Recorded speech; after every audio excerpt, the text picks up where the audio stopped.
What's up? What's up? Welcome to the episode of the Digital and Social Media Sports Podcast. Thanks so much for listening. I am your host, Neil Horowitz. You can find me on Twitter, NJH287. Also, look me up on LinkedIn, where I post more content. The website, as always, dsmsports.net. And, of course, the podcast is on whichever podcast platform you want. Go and follow and don't miss an episode. Awesome show for you guys today. Someone who has a great deal of experience, has gone through some amazing last couple of years, especially had just so much good wisdom and insight to share. My guest on the podcast today is going to be Jen Galas. She is the Assistant Athletic Director for Social Media and Digital Strategy for University of Georgia Athletics. Jen has so much stuff to talk about. We're going to go into how they have a true cohesive brand for Georgia, but allow their teams as well to have their own voice. We talk about really targeting goals, but being flexible within those goals and not letting numbers or a certain metric dictate your flexibility to be creative as well. We have a great insight into how they do sponsorship and dealing with sponsored assets on social. So just a fantastic show for you guys today with Jen.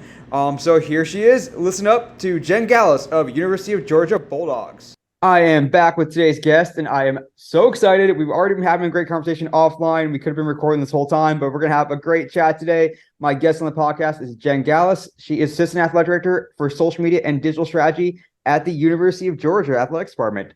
Welcome to the podcast today, Jen. Hey, thanks. Happy to be here. So psyched to learn from you, to learn from your experience, pick your brain. You've had so many great years there at Georgia and places before that. So before we get into the meat of our discussion, though, we want to hear about you. Tell us about your background, your stops along the way, and how you got to where you are today, and then any tips for folks that want to do what you do. Yeah, so I started in sports, and when I was in undergrad at college, I went to the University of South Carolina, and like a lot of people, you go into college thinking you know exactly what you want to do, and then you get there and it changes a million times. And then I like to say that I fell into sports a little bit. I didn't play sports growing up. I'm very, very uncoordinated. I've always been a fan of sports, and we went to sporting events all the time. My parents were, really into it, and so when I was in school, I was on scholarship, and I needed to graduate in 4 years to keep my scholarship.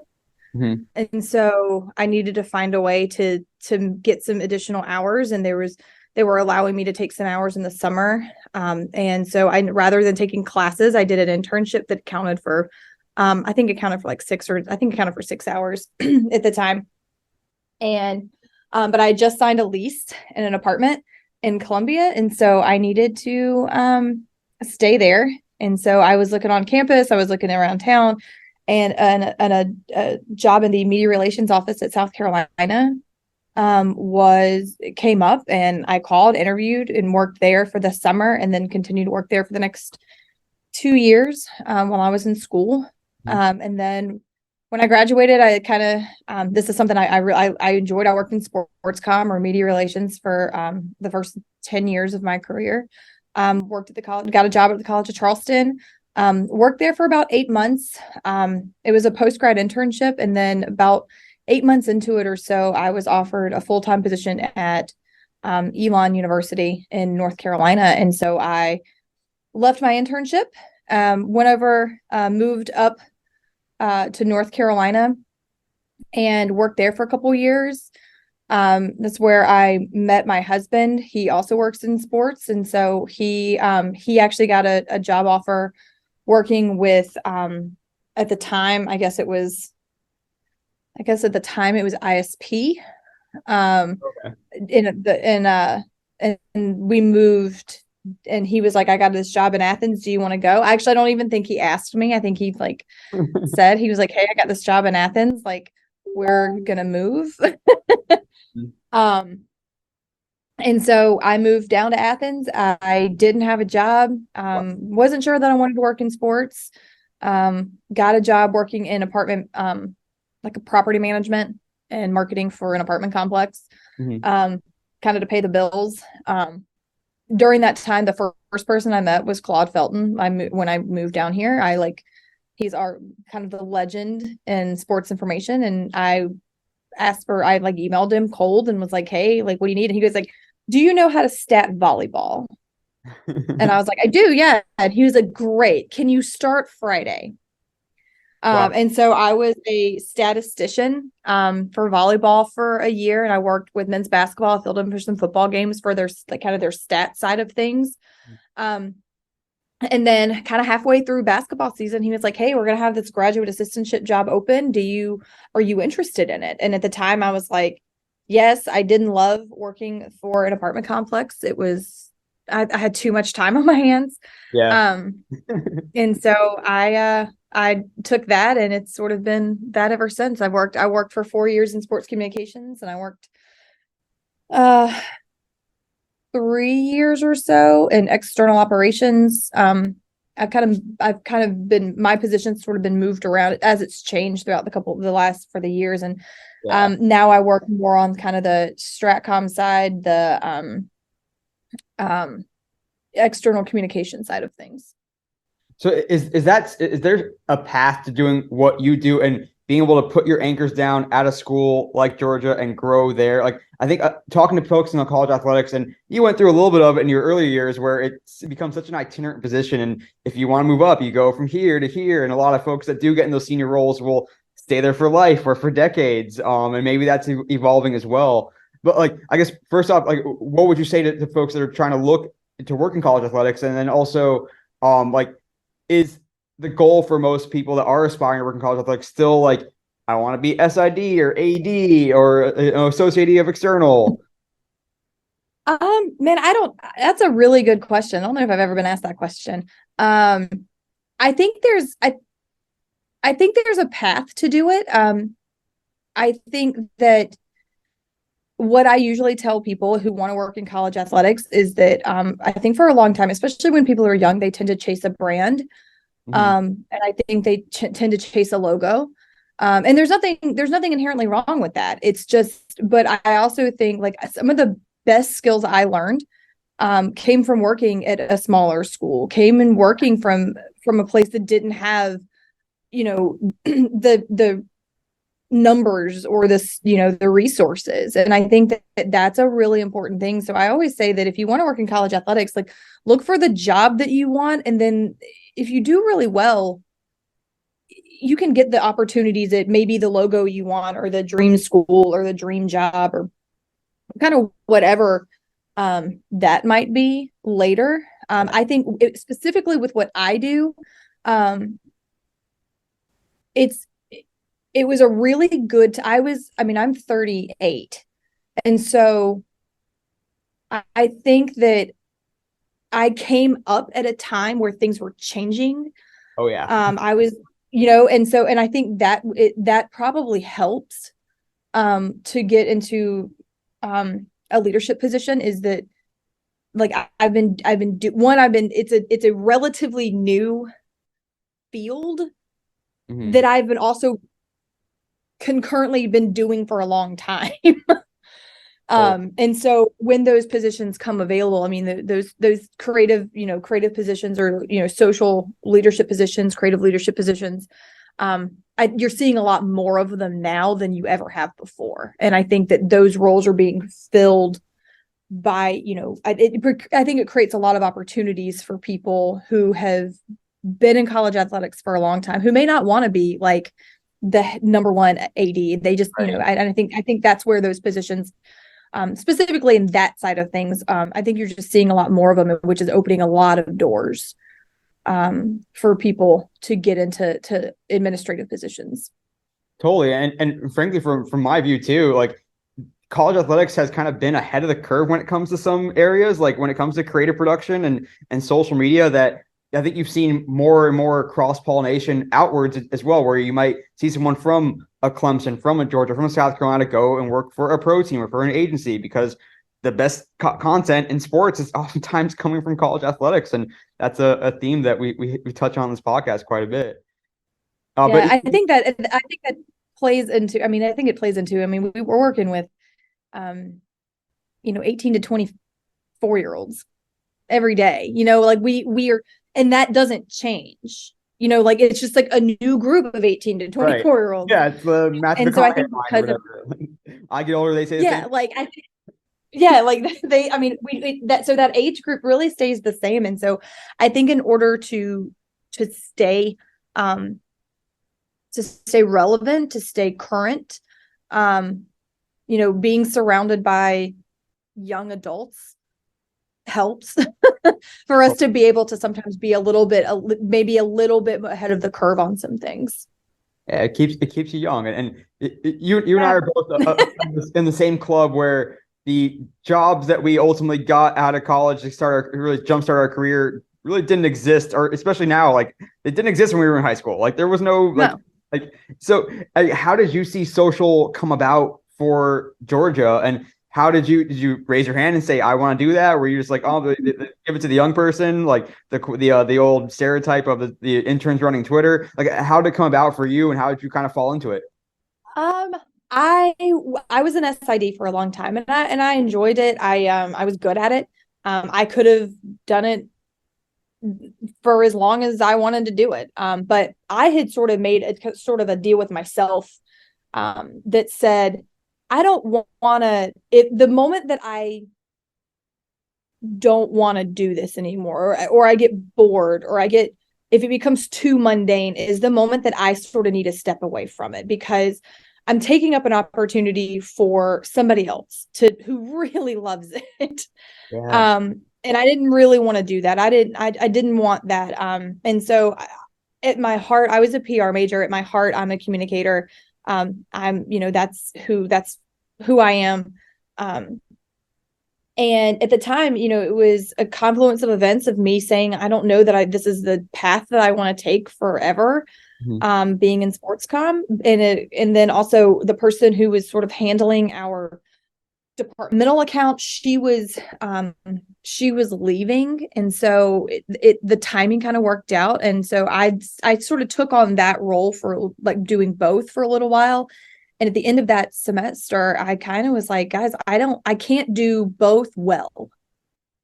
I Yeah. can do both satisfactory, but neither one is going to be as to the best of my ability, because I'm having to split my time. Is this an opportunity now for us to take this, move into this digital and the social side, and take it in a different direction, a little bit more, whatever, take it in. I don't want to say take it more seriously, because that's not really Yeah, it, but a just dedicated role for it. I mean, even yeah, like and saying like maybe this is something we really need to look at as a position. And so I was like, I would love to do it. And so I moved sort of out of sports comm at that moment and started working in social and kind of our external side, um and really managing our departmental account. And then that sort of went to take on like helping with creative, and then helping with social strategy for our sport accounts, and helping with communication strategies and that type of thing. definitely it all blows up quickly and blew up quickly for sure. And It did. I also like is I also like I mean I've been really fortunate to sort of be in the right place at the right time. I think for any person that has seen any type of success in a career or anything, there's some luck that plays into it too. So a little bit of both. You have to be ready to, yeah, there's a little bit of both. you have to create the opportunity for that luck to take place, and then be able to capitalize on it when it comes. And you Yeah. mentioned, like, obviously you were coming from the sports info side. You mentioned a little bit of external, a little bit of marketing for sure, no doubt. Like, where did social fit in then, and where does it kind of fit in now in terms of, is it it's a little bit all the above. It's recruiting, it's marketing, it's ticket sales, it's donations, it's general awareness of the university. So where does it best fit? Where did it fit early on, and how did it kind of grow into almost its own multidisciplinary thing over time? I think it probably started in kind of the sports, excuse me if I can speak, sports com side of things. I think it was get information out to the largest audience you can get out. Yeah, it's another broadcast channel. Yeah, I think that was really, that's how can you reach people, whatever, like how can you get news and information out to your audience? I think that's probably where it started. And then I think over time, I think people have sort of, I think you could tell to anybody and they would tell you the same thing. It's like, it keeps getting moved because over time it becomes like, oh, okay, well now it's ticket sales, or now it's revenue generation, or now it's,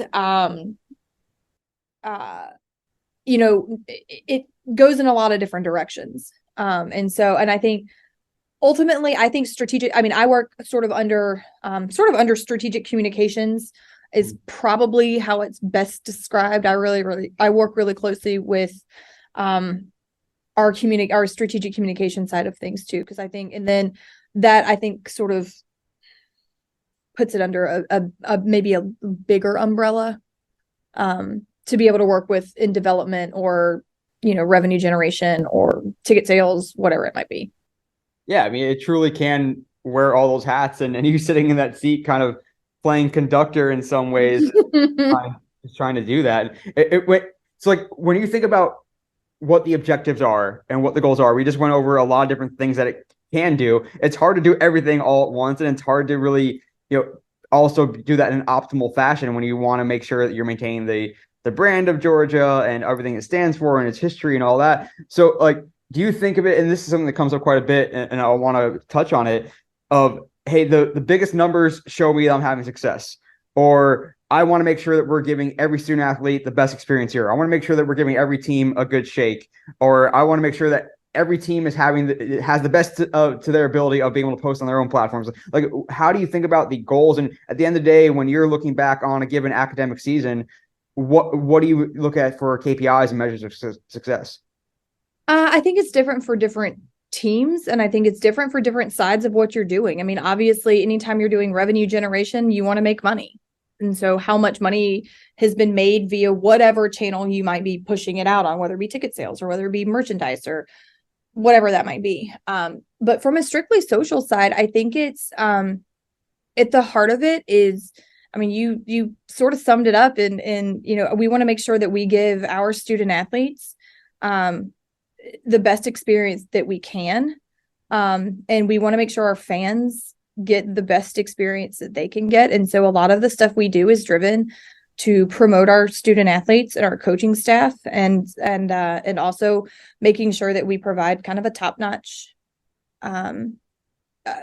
experience from our fans, who not only the fans who come to Athens and come to games and are here in person, but also the ones who aren't or can't, and making sure that they also feel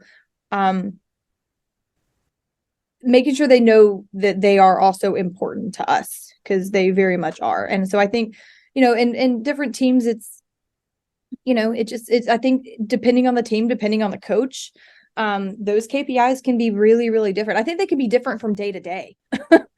I don't think we certainly have goals that we set for certain things, but we also, at the end of the day, we're not, I tell my team to, like, you can't be so beholden to a goal that it doesn't allow you to stay creative. It doesn't allow you to move within that. And, goals can change in the beginning of it throughout the year. They should, especially in a medium that's new and changes all the time. When I say new, like relatively, but that changes every day, and something changes and happens every day. And so your goals should change. And at least from personally speaking, if I set and said, this is the one thing we want to accomplish all year, and if that's the only thing I focus on, that means we're probably slacking off somewhere else. Something else is suffering because of that. Yeah, and it's something we touch on a lot on this podcast too, is there is not so much a linear fan spectrum, but every fan, like, in the team side, you might be thinking of, okay, well, I want to get this fan to ultimately buy tickets to a single game. Then I want them to buy tickets to multiple games. Then a season ticket holder. Maybe they'll live there, so I want to get them to a certain donation level. But for some fans, like, they will never be at a donation level at a certain point because they can't afford it, or they don't live in Athens, so they're not going to be able to go to that many games. Or, like, there are some fans who may only max out their maximum point is, I'm only going to be a diehard football fan, no matter how much, whatever women's basketball you show me, or baseball or softball. So are you thinking of, like, is the ultimate Georgia fan just almost have to treat like each cohort different. Like their maximum level is they're gonna be a diehard football fan, maybe a donor, maybe come to a couple games, or ideally you want someone to say, hey, that has a Georgia Bulldog on it. I'm a fan. Therefore, you're trying to create fans of as many different Georgia sports as possible. I think it's a little bit of all of the above. But I think ultimately, my job is, some people will agree with me and some people I'm sure will disagree with me, but I believe that like we work in entertainment. Mm-hmm. Like our job is to give somebody a bit of entertainment, a bit of joy when they're scrolling through their phone or whatever. Yeah. Yeah, like oh my gosh, like, and so I don't know that you can draw a direct line between, like, I think it's great to say like you want somebody to follow you and then come to a game and then buy a mini plan and then buy a season ticket holder. And I think that's, in a dream world, sure. I think everybody would want that like track, but that's not reality. Like it's just not. And so I hope that happens sometimes, but I also think too, like, treating our fans as I don't know, treating our fans very equally and putting ourselves in a fans. You're like, what would I like to see? What would entertain me? What would make me happy? What do I want to know? And so I think, for us, it's talking to our fans, like an old friend, maybe, and treating them a little bit like an old friend, and somebody that they trust and somebody that they can look to for, sometimes it might be escape, sometimes it's, you've had a rough day or you've had a busy day and you just want to unwind, and you know what, you're scrolling through, you're like, oh my gosh, like the baseball team's playing tonight. Well, let me turn on the TV, or let me listen to the radio, or let me watch this really great interview with the soccer coach, or wow, I didn't realize that track and field just won or just finished second at NCAA indoors. Like, how great is that? Let me look.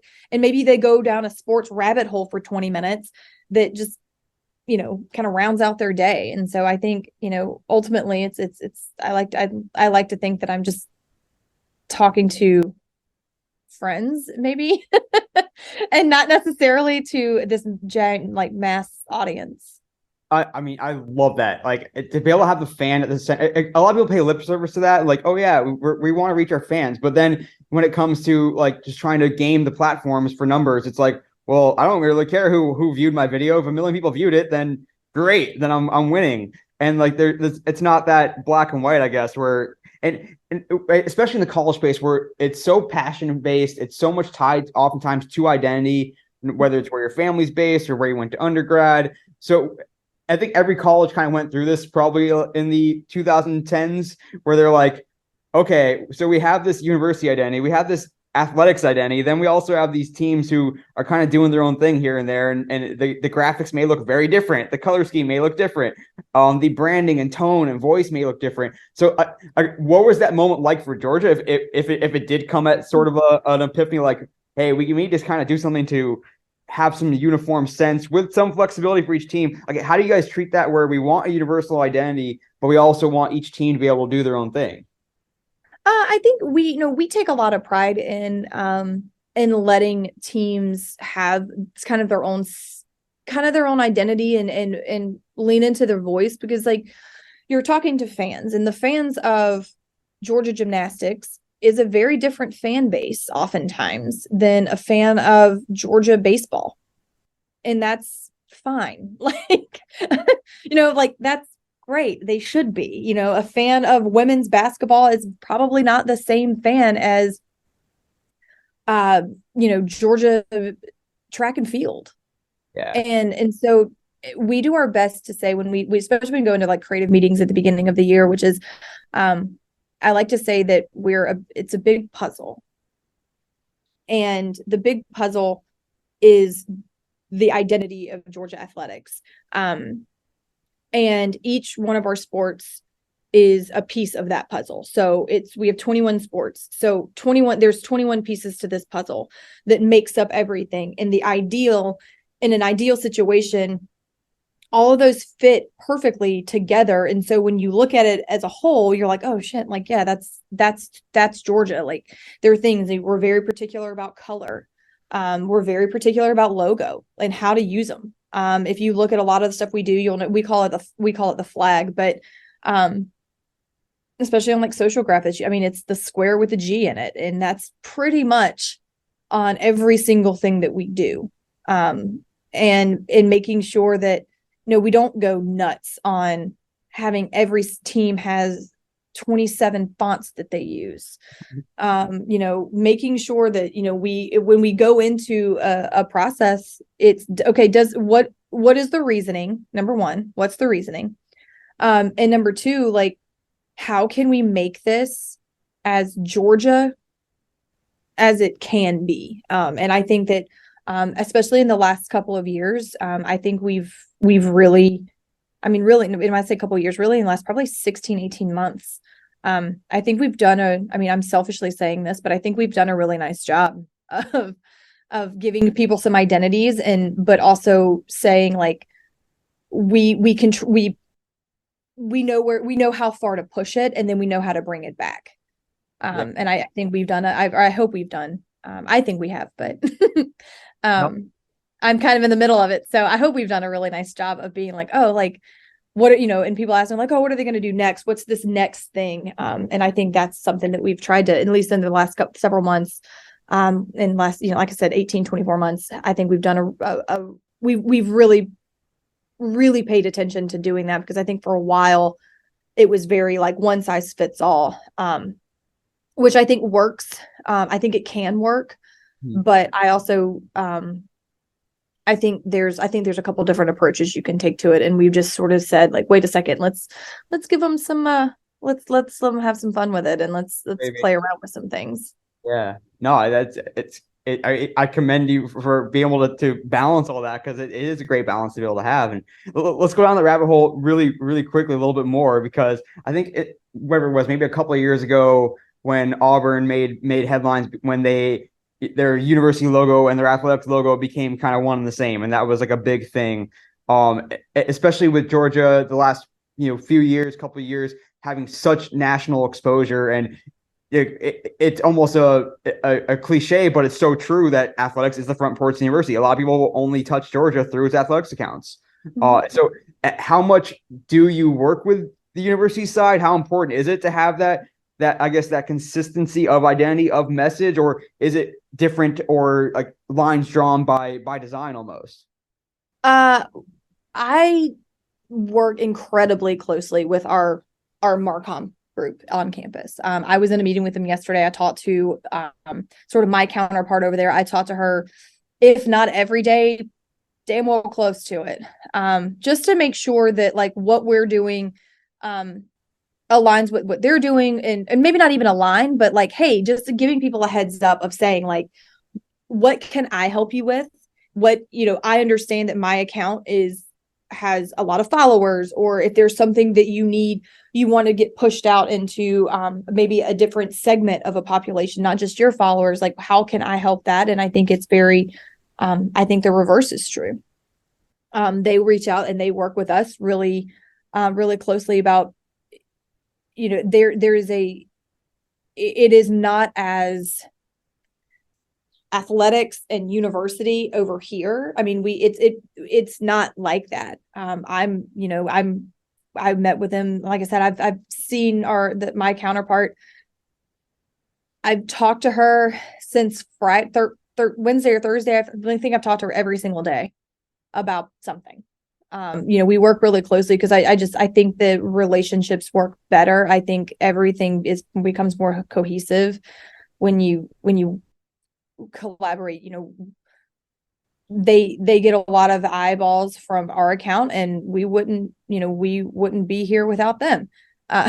So and I think that's very true. And I think that we're also really lucky that it's not only do we have this successful athletic department, we also have an incredible university. The academic side of things it's really incredible to see the success that both sides have had. And it's like, there's no reason to fight it. Why don't you lean into it and showcase what the whole package is?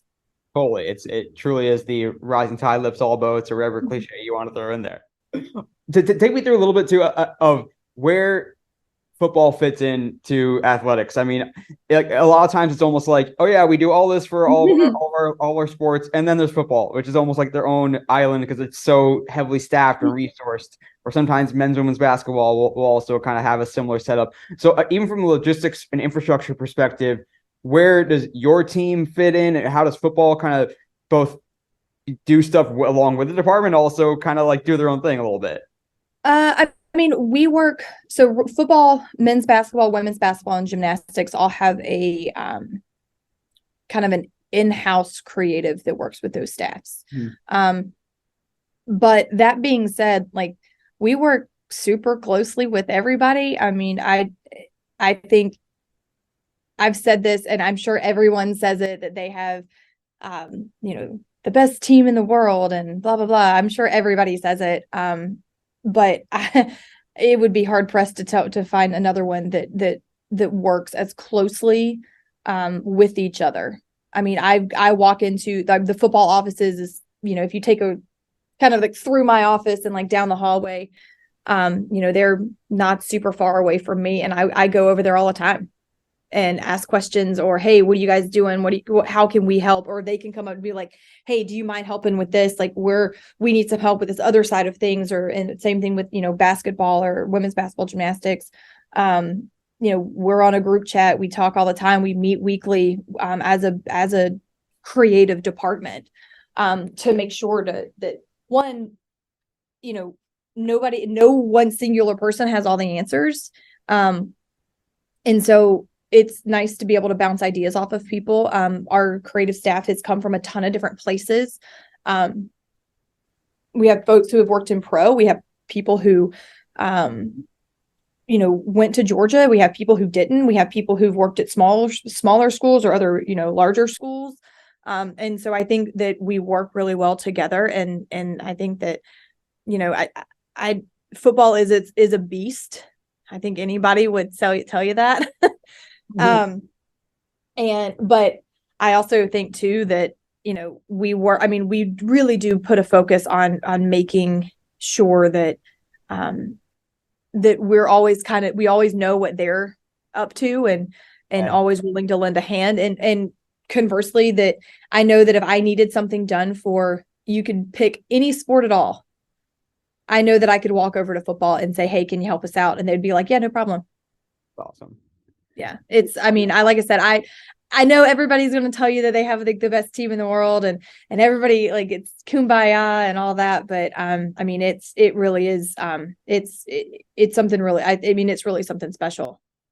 Love hearing that. That segues into one thing I want to touch on too, in that as we've both gone on in our careers, just the amount of tonnage and coverage at SEC Network and certainly all the other outlets and ESPN and every other sports media outlet under the sun there's so much out there now, and there's so much content that is about Georgia athletics, about Georgia football, about Georgia men's basketball, about gymnastics. So when you guys are looking at the stories that you want to tell, are you like by design almost saying, well, we don't need our fans don't need to see the 10th Stetson Bennett story, so let's tell a story about a player or an athlete they may not know as much about? Like, how much do you like both lean into that third party coverage and also kind of like intentionally differentiate a little bit? I think anybody would be silly to say that we don't appreciate that and lean into that at times. But I also think too, like for instance, it's whatever day it is, April 11th. And we have 6 teams ranked in the top 10 right now in our spring sports. Not bad. I think for us, I think the stories that we tell can naturally set themselves apart. When you get to know our student athletes or our coaches or whatever, I think they just naturally come. I don't know that we're seeking out to say like, we want to tell X, Y, and Z. I think at the end of the day, we set out to promote our student athletes and tell the best stories that we can.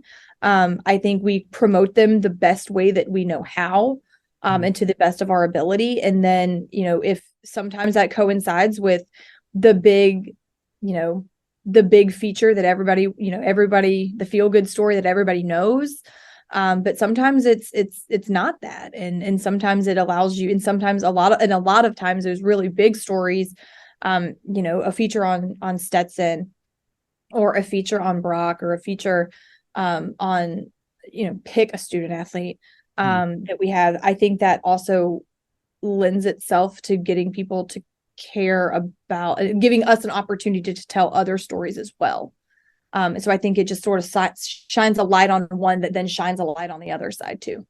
So like if I'm like a softball SID and I have a great student athlete that I think has a story that's worth telling, are they going to both your team as well as like the athletic and saying, hey, like there's this great story that needs to be told. Someone's going to tell it. Whether is that how you want to play out, or do you want to get first crack at it kind of before they pitch it to a third party outlet? I think it depends on the story, and I think it depends on what it is. I mean, I firmly believe that, and I may be dating myself a little bit, but I still love written word.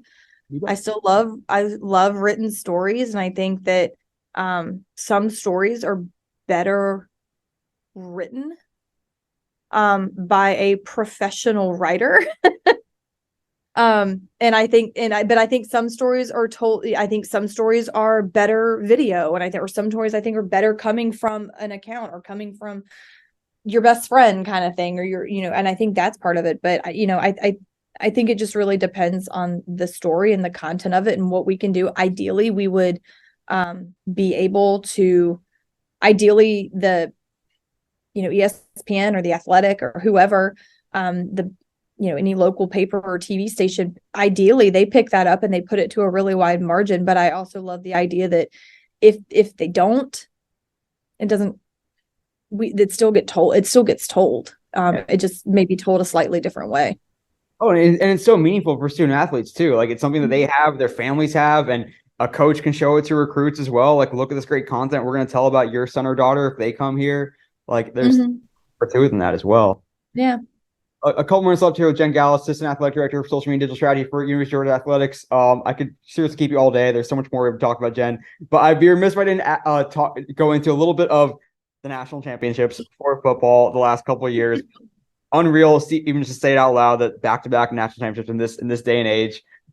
So from your perspective, like when you know you're having one of those seasons, or when you have the opportunity, when you guys make the CFP and are on the precipice, like what's that like internally to say, okay, we have, this is our moment. The next month plus is our time to shine. There's gonna be so many eyeballs. Like how do you prioritize like creative production and trying to drive whether it's drive merch sales or revenue, or drive more followers or subscribers, or develop younger fans, develop older fans, develop donors. Like there's so many goals and things you could be working on and talking about and thinking about. Like what's it like kind of managing that chaos, and what do you hope to get out of it at the end of the day? I think that if you would ask me that question last year, the answer would be very different.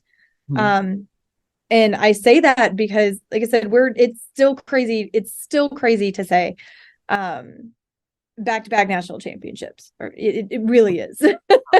It really is. It really is. But I think 2 years ago, how we prepared was probably very different. And truthfully, because none of us had ever done it. Candidly, like nobody had ever really done it here. And, we have some folks who have worked at different places, but, and I think, and then there's a lot of us who have been here for a little while, especially on a creative team, and for a couple years or however long. And I think for us, it was that lead up, however you want to call it. I think we were incredibly prepared for what we were going to do from a content side of things. It was very much, but I also think if you go back and look at what we did in 22 versus 22, 23, you can tell a little bit of a difference. I think especially like from the athletic account, for instance, like 2 years ago, it was like we were reacting in real time. Yeah. Like we were reacting like, oh my gosh, like this is happening. I can't, like we thought it could, we always knew, blah, blah, blah. But like nothing can like prepare you, I don't think, for to do it on like in real time. And so if you go and look, it's just like I can't like, for the first time in 40 years, you get to say like Georgia's the national champions. And I think that was a very different I think we learned a ton that year. I think we learned how to do things, timing of things, staffing of things, staffing of events, coverage of games, figuring out what, all the stuff around it. And then when you go into this year, you went from being the team that, hey, they finally did it. Yeah. They finally beat Alabama. They, in an incredible way. And then you go into the next year and it's like, oh, like they're back. They're here. And so I think the mindset was a little, I think a little differently. I think we thought about it a little differently from a creative side. I mean, we still told the stories we wanted to tell, and we still wanted to focus on, I'll give every prop in the world to our creative team in football, because I think they just crushed it both years. I think they really just buckled up and got to work and really did some really incredible things and some really unique touches on some things that, that making things feel different, look different, sound different, make it championship level. Everybody, you talk about championship gear for players. I think every person who works in college sports, or even every sports in general, sort of also has that too. You like, oh, all eyes are on us now. Let's put out the absolute best stuff that we can do. And I think from football, I think that they just crushed it, while still staying true to kind of who they wanted to be, and who they are known to be. From like sales and merch, man, like I think Georgia still owns the hot market record for fanatics in the college space from 2 years ago. It's people were waiting a really long time. Yeah, they were waiting a really long time to buy that merch, to buy the national championship, something with the Georgia national championship logo on it. And so people really spent the money and to do it. And I think that's with targeted ads, and that's with email notifications, but nothing I don't think can prepare. I don't think there's anything that could have prepared us for the 21-2 season. I don't. Well, I will definitely tip my cap to like the pregame like Georgia football hype videos were like appointment viewing for me. Like it was. I'll let everybody over in football. I'll let them know. Definitely awesome. One more quick thing for this episode's shareable stat, then we'll have more with our Bulldog Bite segment. But something we touch on, obviously, as you noted, platforms are changing every day. New things are coming up every day. And now there was Web3 all over the place last year, and NFTs, and then there's AR and VR and metaverse and all this stuff. Like as you think about whether it was social media at one point when you and I were coming up. So as you think about like these emerging platforms, things that maybe coaches or other SIDs look to you to be like, Jen, like, what do we make of this? Or what should we get on this? Or should we have a Be Real account or whatever it might be? Like where does sort of emerging platform space sit for Georgia athletics, and whose responsibility is it? I think, what I tell everybody is this, especially when it comes to like platforms and things like that, is I don't want to jump on something just to jump on it.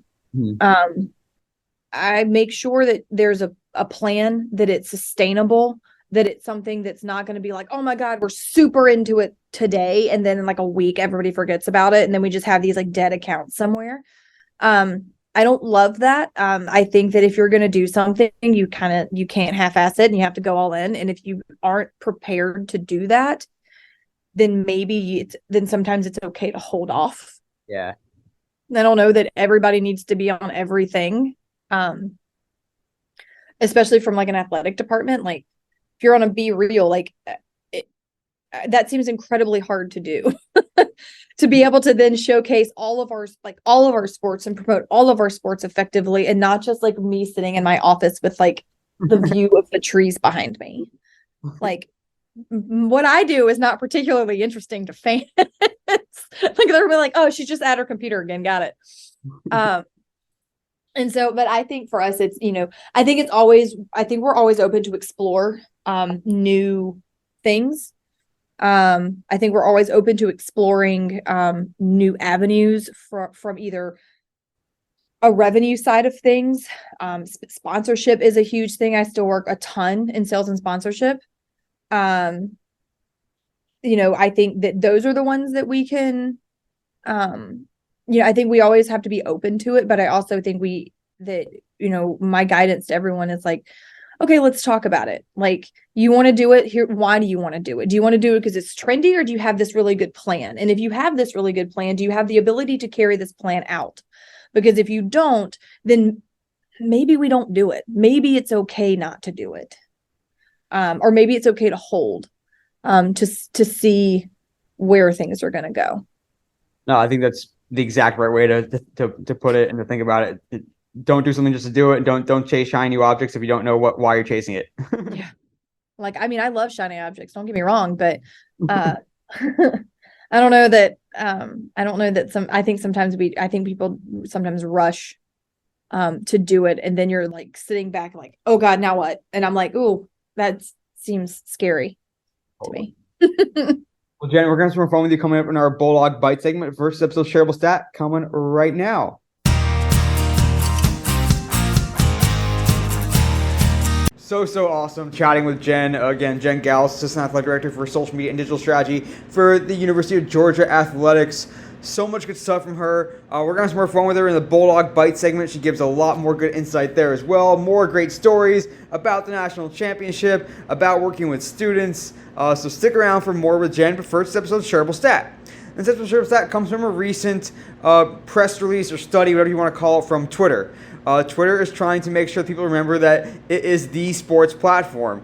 And these stats do not come from Twitter directly. They are citing a third-party source called Global Web Index, so I'll give them that. They are cherry-picking some good stats for them, of course, but they did not conduct the study themselves. And the stat is, without further ado, is 42% of sports fans in this survey use Twitter regularly. And that is the highest of the social media platforms. It's followed behind by Instagram and Facebook, both tied at 37%, and TikTok is next at 33%. So it is a significant enough lead there. Again, 42% of the sports fans in the survey, people who identify as having an interest in sports, use Twitter regularly, and that is more than any of the other social platforms. And what does that mean? I think it's just putting some numbers behind what many of us would already say and know, that Twitter over-indexes with sports fans. It is the place that sports fans go. And that can mean a lot of things. If you are a team or a league or whatever organization in the sports space, it's where you're going to reach fans. Fans that are already fans of maybe other sports teams, maybe already your sports team, and fans of sports in general. It means you're not going to reach other sectors of potential fans that many of these teams these days, as they become bigger and bigger cross-cultural brands and part of their community overall, are trying to reach. If you want to reach people in the music vertical, they're interested in fashion, interested in music, interested in food, Twitter may or may not be the best place to reach them. You can reach the sports fans and try to get all the sports content you can get out there through the journalists and through the fans on Twitter.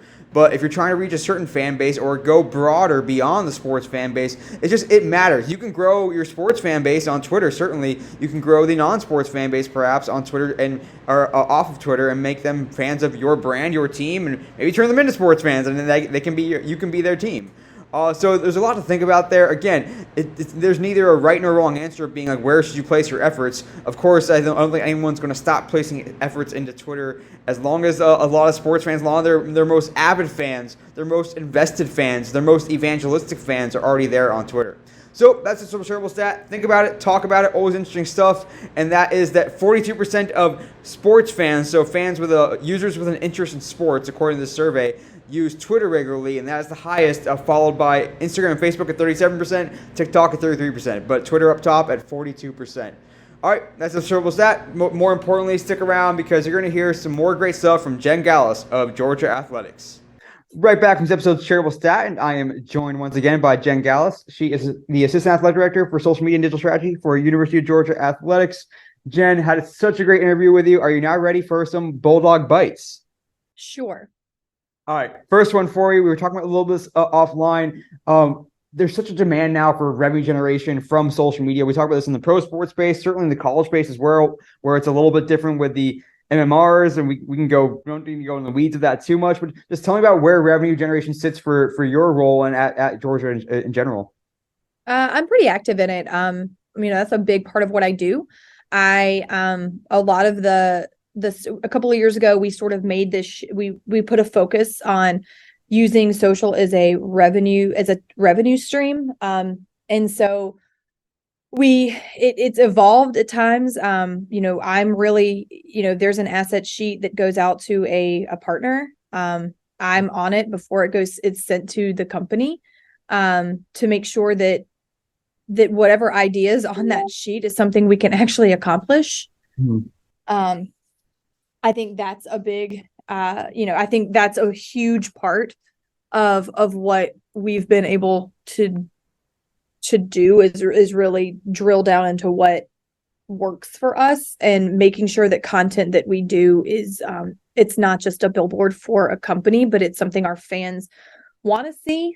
It's something that we execute well, or there's like a benefit to them. So maybe it's a prize or something like that. And so we do a pretty decent job, of making sure that what we post and what we get posted to our social channels still makes sense with what, from a creative side of what would typically go on there. And we try not to deviate from it a ton. And so are you sitting down before a season with your fellow colleagues and whatnot and saying, okay, we need to build up this asset sheet. This is the asset sheet, and our goal is to have a checkbox or a check mark in every box? Or are you also saying like, well, we're going to get as many partners as we can and we'll build in things for them, even if they don't fit on our quote unquote menu? I think we try to do kind of the menu of saying, hey, these are the things that are tried and true that work. Sell these first. If somebody has an idea, let's talk about it. Let's not just blindly agree to it, because sometimes like it may not be possible. But I think we try to say like, here's the menu, pick from the menu. And this is available inventory. We have an inventory sheet for season-wide things, for one-off. We save some things for one-off that we oftentimes don't sell for like a season-long campaign in case somebody wants to jump in middle of the year. We kind of hold some back for a couple of different reasons. But if there's really great ideas, we're not opposed to any great idea. Right. But we also want to make sure that like, nobody wants to see a million ads on a channel that you follow. Like nobody wants to see it. So like, how can we incorporate our partners in something that our fans are going to that's going to resonate with our fans and make them click or make them watch, make them watch through for the whole thing, or make them engage in some way. Yeah, it's almost like we know these assets are things that we want to produce these, and we're going to do it one way or the other. If a partner wants to jump on board, great. That's the key.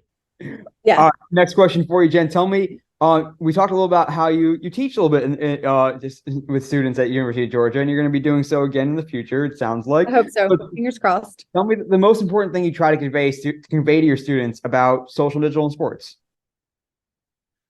The most important thing, or just something that you I was like, to take away from when they come out of your classes. I hope that they realize, I hope that they realize that um it's an incredibly um it's an incredibly rewarding field to be in. It's very, very fun. Um you get to experience a lot of incredible things and incredible moments and work with incredible coaches and student athletes, and you get to be a part of that too, but it's also you're going to have to make some sacrifices, Mhm. especially early on, oftentimes of working, working long hours and working inconsistent hours, um, and making sure that um, it's there's a lot more that goes into the things that fans see on social. Almost none of it is decided spur of the moment. There's a ton of planning involved.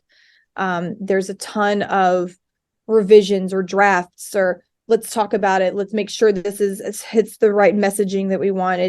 Very few things come across that it's just like hit send and hope for the best. Like most of that doesn't happen.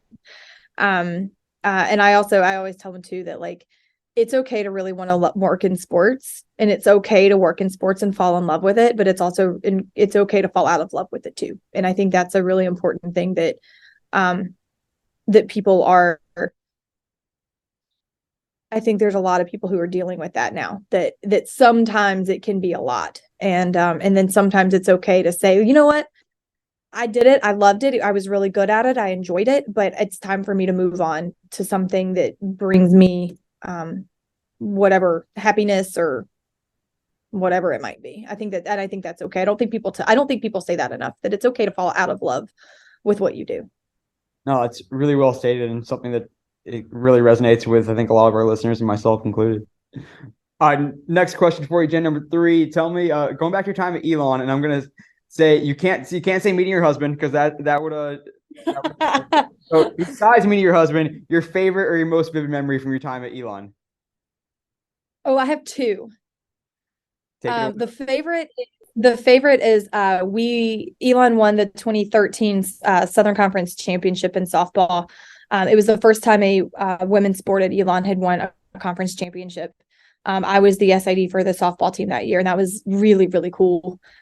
Just a really, really cool thing. Fun fact about that trip, that was the first time Elon softball had ever made it to a regional that year, and the regional that they came to was Athens.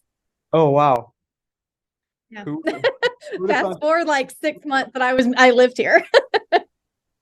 oh, Yeah, I guess I don't think it was 13 because I was here in 13. It must have been 9.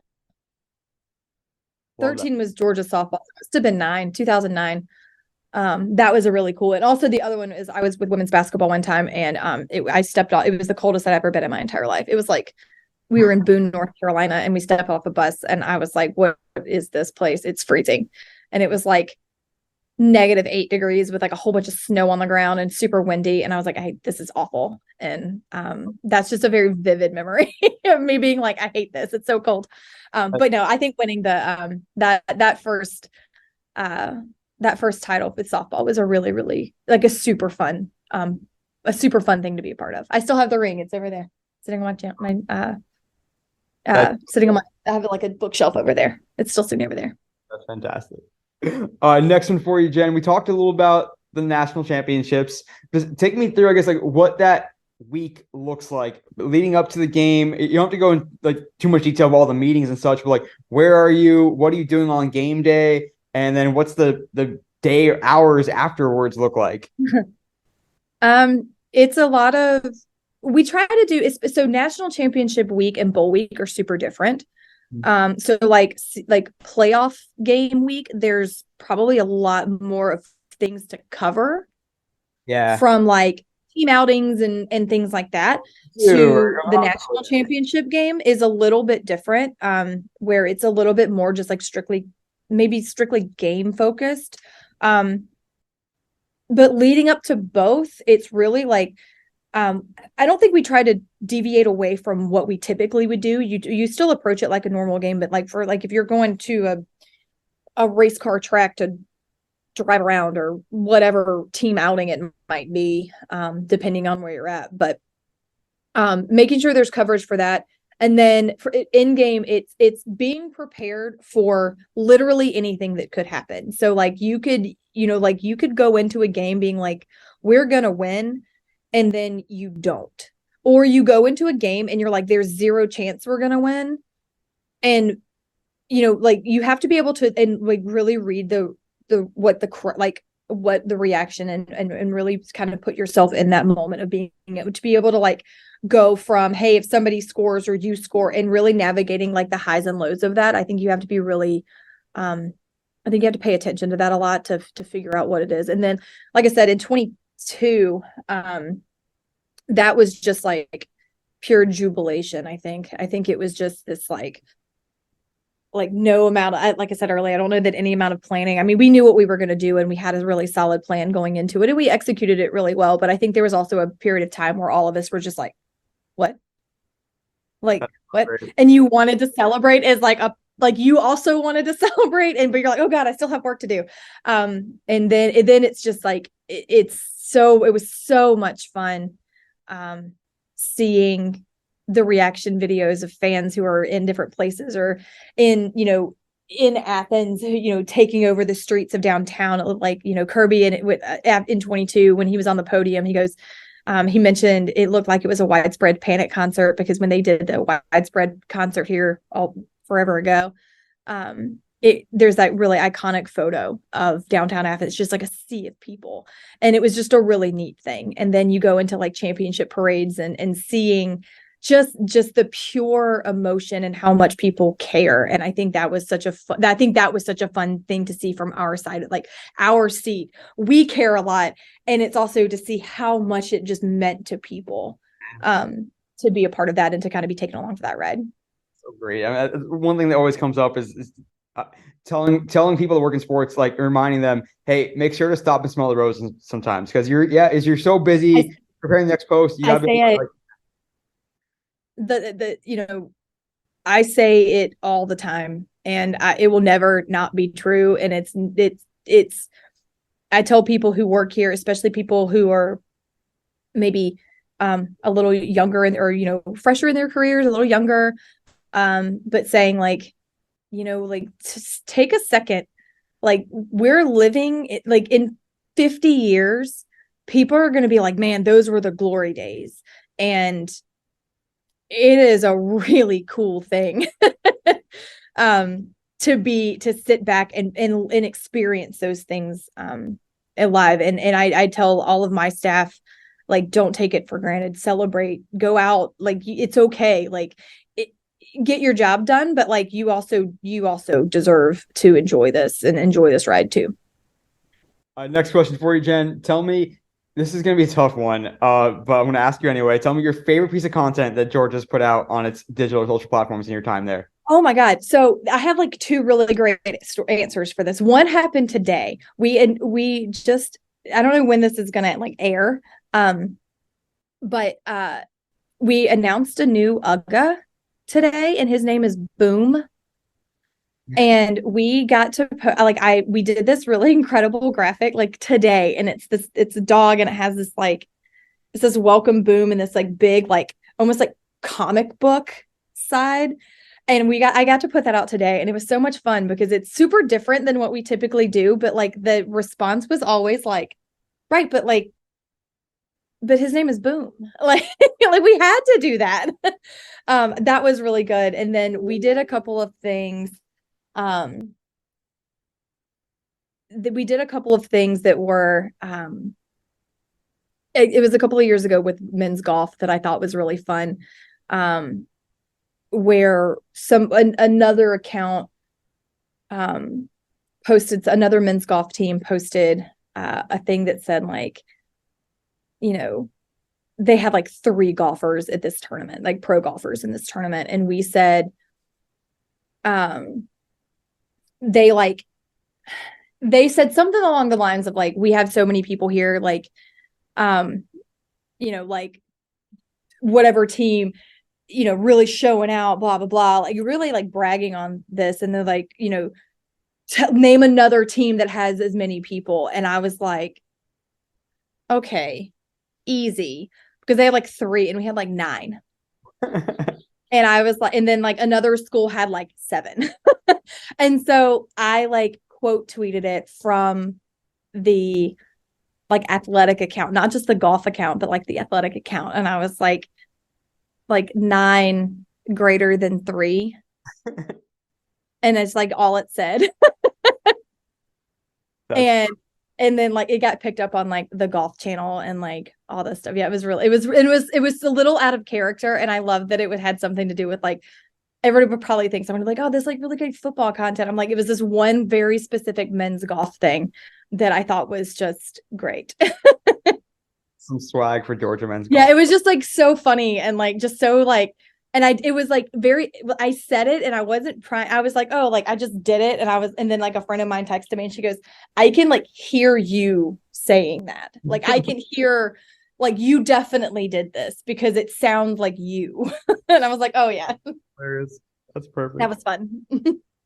All right, come down the wire here with Jen Galas of Georgia. Tell me the most social media savvy coach you've ever worked with in your entire career.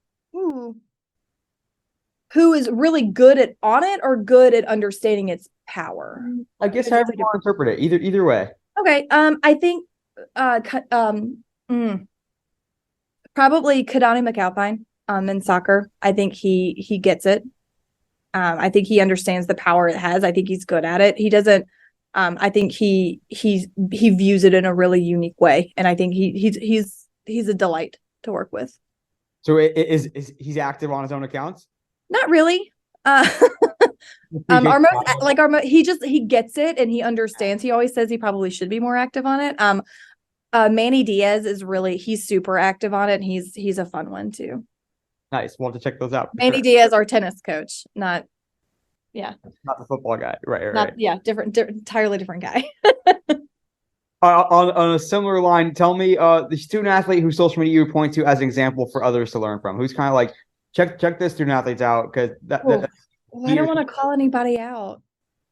Is there someone that does it really well that you want to just praise? Yeah, I think there's a bunch of them that do. That's the problem.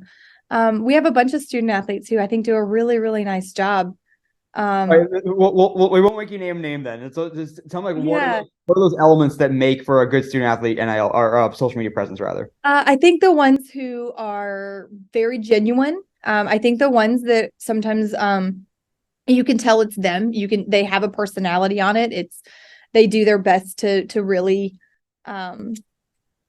to showcase who they are, not necessarily like what they are. I think those are really fun. The ones that give you insights to things, and the ones that are sometimes aren't afraid to make fun of themselves or be a little silly. We have some baseball players who I think just do a really incredible job at being who they are, and it's super funny.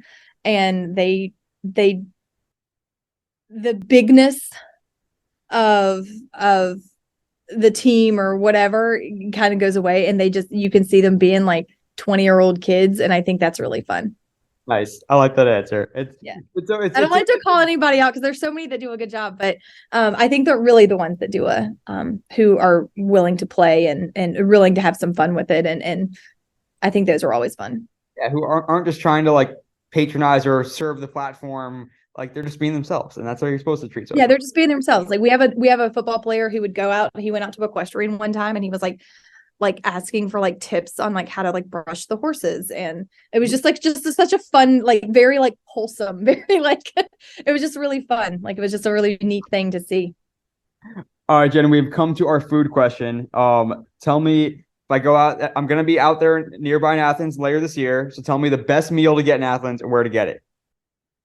Okay. I'm going to give you 2. Your best lunch is a place that's like literally it's like right there. It's like not even a block. It's like a 4-minute walk from my office. It's called Cali and Tito's. They have the best fish tacos that maybe I've ever had. Yeah, that's probably like, I think that's, if I say all the time, if you're in Athens for one day and you come for lunch, I'm taking you to Cali and Tito's. Lunch because it's super good. It's really eclectic. It's a kind of a weird place. It's really great. Uh, for dinner, I would say I think everybody would probably tell you Last Resort. That's really, really good. Um, I also think there's a place that's pretty hyper local, that it's kind of off the beaten path a little bit, that does a really good burger. It's like I'm trying to think. There's like 7 places that I would tell you. But yeah, but I think lunch is definitely going to be Cali and Tito's. Dinner, probably Last Resort is probably where I take you. Used to be an old music venue. It's been here forever. What's the go-to order last resort? Ooh, anything, everything there is great. They do handmade pasta, but it's not like an Italian restaurant. They just do like this really great pasta with shrimp and like a black pepper cream sauce. It's really good. Nice. All right. I was like, it's really good. They also have really good cocktails, and their desserts are great too. We'll definitely eat good in Athens. Yeah, oh no, it's Athens is a really great food town. Like a really great food town. All right, Joe, we have a couple more quick ones here. This is a fun one though. You are made social media overlord for the day. Tell me the one change or one addition that you make to any of the major social platforms and why. Is it a one-time change and it lasts forever? We'll say yes. Yes. Okay, so I would probably say that it would be to not being allowed to like give a heads up as to what the next variation of an algorithm is before it happens, so you're not caught off guard. You're not like, oh, because you have gonna have this great plan for video, and they're like, not video anymore. We're gonna go straight to photos. And yeah, I would probably make sure that like we would have like an understanding of like what's coming down the pipe a little bit more. Well, we at least got a partial view of Twitter's algorithm recently, so maybe Yep. we're not far off from getting some more visibility. Just a little bit, just like a little heads up would be great. Also, I also think it's like we should be mandatory for people to post pictures of their dogs like all the time. That is a true one for sure. All right, this might be the hardest question I'm going to end with. The next Georgia team to win a national championship is going to be which team? Oh, well, like I said, we have 10 teams or 6 teams ranked in the top 10 right now. It could be very soon. I'm sorry? It could be very soon then. I mean, I think there's some opportunities. I think anytime, I think track and field is going to be, I think they're going to be really, really good. This year, I think men's and women's tennis or another 2 more teams that I think there's some opportunities there for a lot of teams. It's a really fun time. A really, really fun time. Georgia's not a school that's just great at one single thing. It's a school that it's really fun to be a part of, because we have a lot of really, really good teams and a lot of really incredible student athletes. So I think really any of the ones that are coming up, but I think track and field has a good shot in the near future. Yo, we'll keep an eye out. We may not have seen the last national championship of 2022-23 for Georgia yet. There could be more to come, so we'll keep an eye out for sure. Yeah. Jen, you're quick to ask for your Bulldog Bites and your chance to take over the podcast and tell us your social media all-star to follow. Just tell us who they are, what platform they're on, and why they're following. Man, I think there's so many. I think, does it have to be in sports? Because if it's not in sports, okay. I think I'm probably going to say Thoughts of Dog is one of my favorites. Thoughts of Dog is one of my favorites. I'm a dog person, and so I think that always gives me a nice little uplift when I see it. Great. Matt Mitchell is really funny on social too. He's a comedian. He's really funny. It's like Southern humor, but he does a really nice job. I think that one's funny. But I think if I had to pick, I think it's probably Thoughts of Dog. There's never too much dog content in our feeds. I love it. And how about you, Jen? Where can we find you, as well as all things Georgia athletics on? My social is not particularly interesting unless you want to see a bunch of pictures of like my puppy, but it's a common theme of my life. But you can follow Georgia Athletics, UJ Athletics on Facebook, Instagram, and Twitter. And then every other sport. If you go to georgiadogs.com, you'll see the full list of all of our teams. We have a lot of them. So, but yeah, Georgia Bulldogs on and UG Athletics is where you can see the overarching. I'm Jenny Jen 85 on Twitter and JB Galas on Instagram. But again, I'm not particularly. You see a lot of pictures of like when I go to breweries.